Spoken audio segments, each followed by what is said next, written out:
Hello friends, कैसे हो आप सभी। करियर पॉइंट में आप सभी का स्वागत है। जैसा कि आप जानते हैं कि मैं अंशुल आपके लिए पॉलिटिकल लेक्चर्स लेके आता हूं। तो आज मैं लेके आया हूं कॉन्स्टिट्यूशनल डेवलपमेंट पार्ट 4।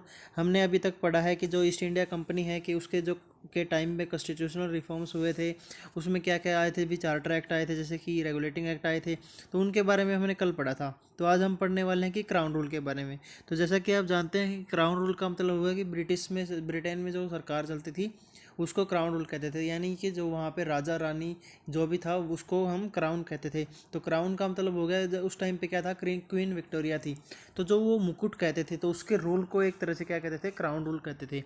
तो अभी क्या हुआ कि जो 1857 की क्रांति के बाद था, जो उन्होंने फिर क्या किया कि जो क्राउन था, उसने रानी थी जो, उसने क्या किया कि जो कंपनी का रूल था इंडिया में उसको अपने अंडर ले लिया और उसको मतलब वहाँ से उसके सारे पावर वगैरह ख़त्म कर दी थी। क्योंकि 1857 में आपको पता है कि मंगल पांडे की अगुवाई में एक बार वो हुआ, सिपाही विद्रोह हुआ था।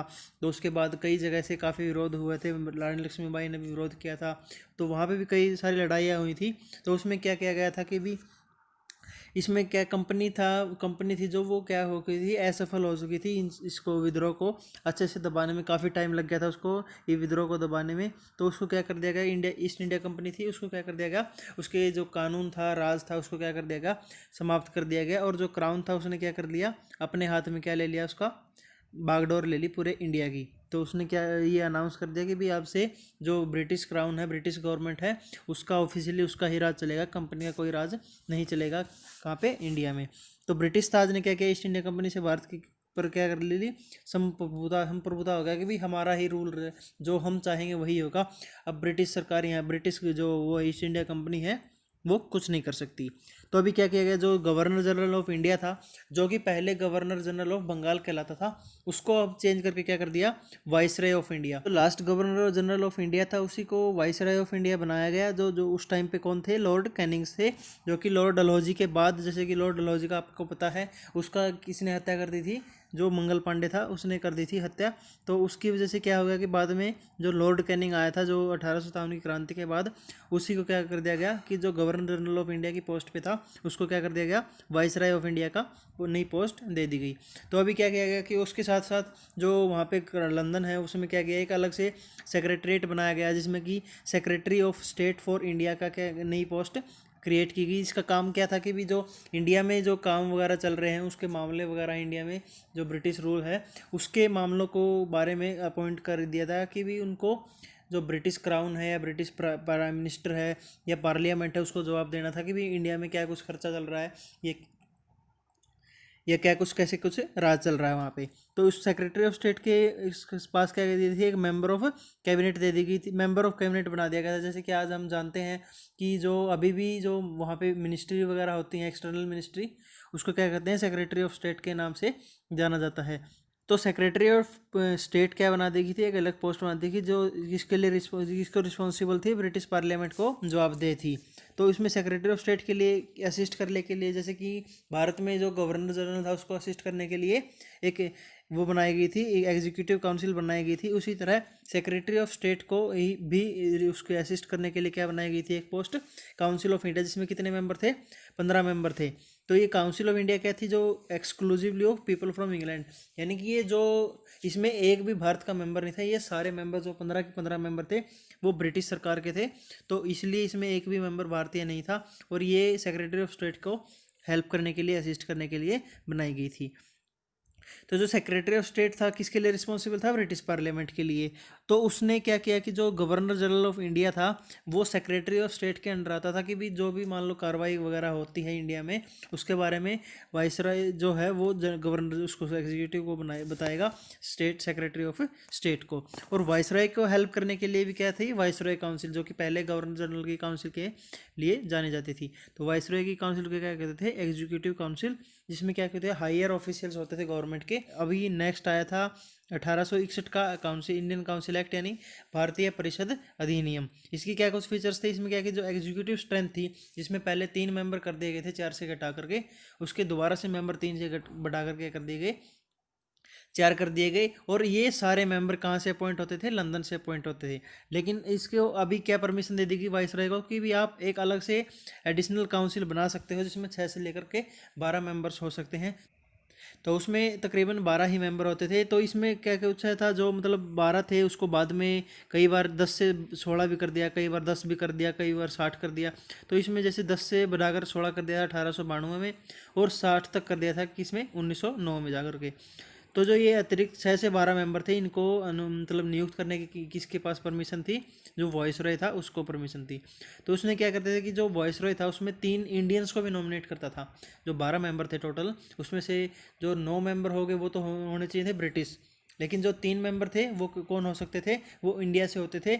और ये क्या था कि जो लॉर्ड कैनिंग था उन्होंने क्या किया कि ये ज़्यादातर जो राजा महाराजा होते थे या फिर जो बड़े जमींदार होते थे वही इस काउंसिल में पहुंच पाते थे। तकरीबन 30-40 साल तक यही सिलसिला चला था, और उसके बाद कहीं जाकर के नॉर्मल पीपल को भी वो अपॉइंटमेंट वगैरह मिलनी शुरू हो गई थी। लेकिन सबसे पहले 1862 में लॉर्ड कैनिंग ने किस किस को अपॉइंट किया, तीन लोगों को, Raja of Banaras, Raja Maharaja of Patiala and sir Dinakar Rao. तो ये जो राजा महाराजा और ज़्यादातर बड़े जमींदार ही होते थे जो यहाँ तक पहुँच पाते थे। तो ये 3 सबसे पहले अपॉइंट किए गए थे, इनके नाम याद रख लेना, ये काफ़ी इंपॉर्टेंट है, क्वेश्चन पेपर में आ सकते हैं। वैसे तो ये अपॉइंट कर दिए जाते थे, लेकिन इनके पास कुछ खास पावर होती नहीं थी। ज़्यादातर पावर किसके पास होती थी, वाइसराय के पास, या ब्रिटिश जो ऑफिशियल्स अपॉइंट किए जाते थे, जो 12 में से 9 अपॉइंट किए जाते थे, उनके पास ज़्यादातर इनकी पावर होती थी। तो क्या हुआ कि जो लॉर्ड कैनिंग थे उन्होंने क्या किया था, पोर्टफोलियो सिस्टम को डेवलप किया था। जो मतलब 1859 से पहले ही उन्होंने जैसे कर दिया था ये अपॉइंट, अपना मतलब अपने जो कार्यकाल में उसने क्या कर दिया था, ये शुरू कर दिया था कि भी जो इंट्रोड्यूस करना पर पोर्टफोलियो सिस्टम में क्या होता था कि जो मतलब आजकल जैसे कि आपको आप देखते हो कि जो होम मिनिस्ट्री हो गया, डिफेंस मिनिस्ट्री हो गया, एग्रीकल्चर मिनिस्ट्री हो गया, तो ऐसे ये अलग अलग डिपार्टमेंट डिवाइड कर दिए जाते थे। तो ऐसा ही जैसे अभी आज डिवाइड कर दिए जाते थे, उस टाइम उन्होंने क्या किया था, लॉर्ड कैनिंग ने ये पोर्टफोलियो सिस्टम बनाना शुरू कर दिया था। और इसको क्या किया था बाद में, जो 1862 में क्या हो गया था, इसको मतलब अप्रूवल भी मिल गया था। तो उसके बाद से उन्होंने अच्छा लगा जैसे कि ब्रिटिश सरकार को कि भी ये ठीक है, अच्छा पोर्टफोलियो सिस्टम है, एक ही डिपार्टमेंट को सारे काम ना करने पड़े, उसमें जैसे डिवाइड कर दिया जाए, अलग अलग आदमी को अलग अलग डिपार्टमेंट दे दिया जाए कि भी आप अपना एग्रीकल्चर डिपार्टमेंट संभालो, या आप अपना डिफेंस डिपार्टमेंट संभालो, या आप अपना गृह मंत्रालय संभालो। तो ऐसे मंत्रालय क्या कर दिए गए थे, बांट दिए गए थे। तो अभी जैसे आप न्यूज़ वगैरह में पढ़ोगे या फिर कहीं हिस्ट्री बुक्स में पढ़ोगे, तो उसमें कहेंगे कि पोर्टफोलियो सिस्टम कब से डेवलप हुआ था। तो कोई कहेगा कि भी 1859 से शुरू हुआ था, कोई कहेगा 1862 से शुरू हुआ था। तो आप ये ध्यान लेना कि जो असली में शुरू हुआ था वो 1859 में हुआ था वो, लेकिन सिर्फ लॉर्ड कैनिंग ने अपने जैसे जो उसके अधीन आता था जो एरिया, वहाँ पे शुरू किया था। लेकिन उसके बाद जो अप्रूव हुआ था वो बाद में हुआ था। लेकिन अभी शुरुआत में तो इसका यही माना जाएगा कि भी 1859 में इंडिया में पोर्टफोलियो सिस्टम शुरू हो चुका था। क्या था कि this act also empowered the viceroy to issue ordinances. तो जो ये एक्ट था 1862 का एक्ट, 1858 का एक्ट था, इसने क्या कर दिया था कि जो वाइसरॉय था उसको परमिशन दे दी थी कि भी आप जैसे ऑर्डिनेंस वगैरह इशू कर सकते हैं। जैसे कि आप जानते हो कि आज जैसे राष्ट्रपति, हमारे राष्ट्रपति के पास पावर है कि भी अगर पार्लियामेंट या फिर कोई मतलब प्रधानमंत्री उस टाइम पे कोई सरकार कार्य नहीं कर रही है, तो उस टाइम पे राष्ट्रपति क्या कर सकता है, अपना एक ऑर्डिनेंस ला सकता है कानून बनाने के लिए। और उसको लेकिन बाद में क्या था कि उसको जो पार्लियामेंट के थ्रू पास करवाना पड़ता है, दोनों हाउसेज के थ्रू। लेकिन उस टाइम पे क्या था कि उस टाइम पे इनको भी एक पावर दे दी गई थी कि भी आप अपना ऑर्डिनेंस, कोई भी ऑर्डिनेंस अध्यादेश जारी कर सकते हो बिना किसी एग्जीक्यूटिव काउंसिल के या लेजिस्लेटिव काउंसिल की मदद के या उनकी किसी मंजूरी के। तो आप अपना अलग से कानून भी क्या कर सकते हैं, ये ऑर्डिनेंस क्या कर सकते हैं, पास कर सकते हैं, जारी कर सकते हैं। तो नेक्स्ट है legislative powers to Madras and Bombay presidency. तो जो बम्बई था, मद्रास प्रेसिडेंसी था, जैसे कि आपको पता है पिछले का एक्ट्स में क्या कर लिया गया था, उनसे जो लेजिस्लेटिव पावर है, जो विधायी शक्तियाँ हैं वो छीन ली गई थी। तो अभी उनको भी अलग से दोबारा से लेजिस्लेटिव पावर दे दी गई कि भी आप अभी अपने एरिया में क्या कर सकते हैं, आप अपने अपने एरिया में कानून वगैरह आप जो बनाना है आप बना सकते हैं। आपको लेजिस्लेटिव पावर, विधायी शक्तियाँ वापस दी जाती हैं। तो जो फंक्शन थे, these Indian members were strictly limited to making legislation. भाई जो जो आपको पता है कि जो अभी 3 मेंबर अपॉइंट होते थे, ये जो काउंसिल होती थी वो इसरोई की, जो 12 मेंबर की, उसमें क्या होता था, इनके पास जैसे जो ज़्यादा पावर वगैरह होती नहीं थी। इनका मेन काम होता था कि भी ये अपना सजेशन वगैरह दे सकते थे, लेकिन उसमें कुछ पार्टिसिपेट करना या इनकी बातों को कोई माने या ना माने, इसके ऊपर कोई वो नहीं थी कि भी हाँ, उनके ऊपर था कि भी माननी है नहीं माननी है, या इनकी बात सुननी भी है। तो ये था बस ये नाम के अपॉइंटमेंट थे। ये काफ़ी जाके लेट लगे 1892 वगैरह में जाके क्या हुआ था कि भी इनकी जो मतलब बातें वगैरह थी वो उनको भी वैल्यू दी जाने लगी थी कि भी इनको भी कुछ मतलब वोट शेयर दिया जाएगा, भी इनकी भी बात की कोई होगी वैल्यू होगी। तो इनके कानून के कार्य कानून क्या थे, सिर्फ शक्ति सीमित थे कि भी सिर्फ वाइसरॉय को क्या कर सकते हैं कि भी अपना थोड़े बहुत एडवाइस दे सकते हैं, बस इससे ज़्यादा कुछ नहीं कर सकते थे। वो भी अगर एडवाइस मांगी जाए तो दे सकते थे। तो they were forbidden from interfering the matters of executive council. तो जो वैसे वैसे इन्होंने वैसे मेंबर तो बना दिए गए, लेकिन इनको एग्जीक्यूटिव काउंसिल का क्या क्या है कि भी आपको उसमें कोई पार्टिसिपेट नहीं कर सकते आप, आपका काम सिर्फ है कि भी आप मेंबर बने रहो, नाम के मेंबर हो, सिर्फ बैठे रहो, आपका कोई काम नहीं है। ना आप किसी कार्य परिषद की जो मामले हैं उनमें हस्तक्षेप कर सकते हो, ना ही कहीं किसी में कोई सी जो मान लो मीटिंग वगैरह होती हैं उनमें पार्टिसिपेट कर सकते हो। तो उनके पास क्या भी नहीं थे प्रशासनिक और वित्तीय शक्तियाँ, मतलब कोई शक्तियाँ वगैरह भी नहीं दी। मैं कहता रहा अभी कि जो वो क्या क्या कर दिया कि इनको कि भी आप सिर्फ बैठो और देखो, आपका सिर्फ नाम है कि भी हाँ आप ऐड कर दिए गए हो, काम आपको कुछ नहीं मिलेगा, ना ही आपको कोई पावर्स वगैरह मिलेगी। तो इस एक्ट से क्या हुआ कि जो पीपल ऑफ इंडिया है उनको क्या हुआ कि जो लॉ मेकिंग प्रोसेस में ब्रिटिश रूल के में फर्स्ट टाइम पे क्या कर दिया गया भी, मतलब नाम के था कि भी असली में उनको पावर नहीं मिली थी, लेकिन एक नाम से भी ये कहने को कि भी हमने इंडियन लोगों को भी अपनी उसमें मतलब जो लॉ मेकिंग प्रोसेस है, कानून बनाने की प्रक्रिया है, उसमें शामिल कर रखा है। तो ये इस एक तरह से अगर पूछा जाए कि भाई कब से मतलब इंडियंस उसके पार्टिसिपेट हो गए थे कानून बनाने की प्रक्रिया में, तो उसको कहेंगे 1858 के एक्ट के बाद। लेकिन असली में वो बहुत लेट जाके 1892 के एक्ट के बाद क्या हुए थे, उनमें ऐड होना शुरू हुए थे। तो फ्रेंड्स अभी हमने 1861 का जो इंडियन काउंसिल एक्ट था वो पढ़ा। अभी हम पढ़ने वाले हैं इंडियन काउंसिल एक्ट ऑफ 1892। इसकी क्या कुछ फीचर्स वगैरह थी, ये था कि भाई इसमें क्या था कि अभी तक क्या है जनता नहीं चुन रही थी। अभी तक क्या हो रहा था कि भाई जो नॉमिनेशन थे, जो 3 मेंबर अपॉइंट किए जाते थे, जो एडिशनल काउंसिल वगैरह बनाई गई थी वाइसरॉय के लिए, तो उसमें जो वाइसरॉय था वही चुन के लेके जाता था। और अभी क्या हो गया फिर इस एक्ट के बाद कि जो मतलब अभी भी जनता नहीं कर रही थी, लेकिन एक तरह से ये है अप्रत्यक्ष चुनाव करवाए जाते थे। जैसे कि आजकल आप देख रहे हो कि राज्यसभा में क्या होता है कि जो एमएलए हैं, एमपी हैं, वो वोट डालते हैं और वो क्या करते हैं फिर उनसे जो मेंबर हैं वो काउंसिल वो राज्यसभा में क्या होते हैं सिलेक्ट होकर के आते हैं। लेकिन है वैसा नहीं है, आप इलेक्शन इसमें पेपर वगैरह में ये मत लिख देना कि राज्यसभा के जैसा वहाँ पे नॉमिनेशन वगैरह होता था, लेकिन मतलब एक तरीका एक जैसा था, लेकिन बिल्कुल वैसा नहीं था जैसा कि अभी राज्यसभा में होता है। तो अभी क्या था कि मतलब क्या करें अप्रत्यक्ष चुनाव के माध्यम से करते थे। जो प्रांतीय प्रोविंशियल काउंसिल थी, प्रोविंशियल काउंसिल क्या थी भी, जो मतलब प्रोविंस बांटे हुए थे 3-4 जो पूरे इंडिया में अलग अलग, जैसे बॉम्बे हो गया, मद्रास हो गया, तो उनसे जो मेंबर थे वहाँ से चुन कर आते थे।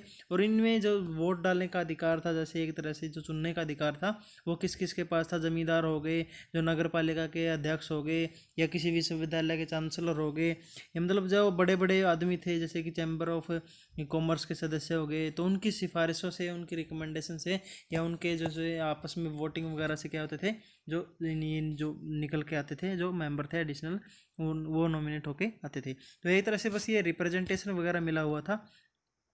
तो अभी क्या था कि जो सेंट्रल लेजिस्लेटिव काउंसिल, ये क्या है कि जो वो मैंने बताया कि जो 12 मेंबर अपॉइंट किए जाते थे एडिशनली, तो उनको अभी क्या कहने लगे उसको सेंट्रल लेजिस्लेटिव काउंसिल, यानी कि केंद्रीय विधान परिषद। यानी कि तो पहले क्या होता था कि जो एग्जीक्यूटिव काउंसिल थी इसकी वाइसरॉय की, तो उसमें क्या होता था कि 3 से पहले बढ़ा करके 4 कर दिए गए थे मेंबर। तो पहले उन्हीं के पास ज़्यादा पावर होती थी कि भी कानून बनाना है, उसको एग्जीक्यूटिव करना है, मतलब इनके पास कुछ कानून नहीं होते थे, लेकिन सारे कानून एग्जीक्यूटिव काउंसिल के पास होते थे। लेकिन बस इनके पास एक बार ये दिखा देता था कि भी हमने ये कानून बनाया है, आप देख लो, बस काम आपका ख़त्म। तो अभी उसके बाद क्या हुआ कि अभी इसको अलग से दे दिया गया कि भी आप कानून बनाओ, केंद्रीय विधान परिषद आपको बना दिया गया है। और मेंबर्स की संख्या भी 12 से बढ़ाकर कितनी कर देगी, 16 कर देगी।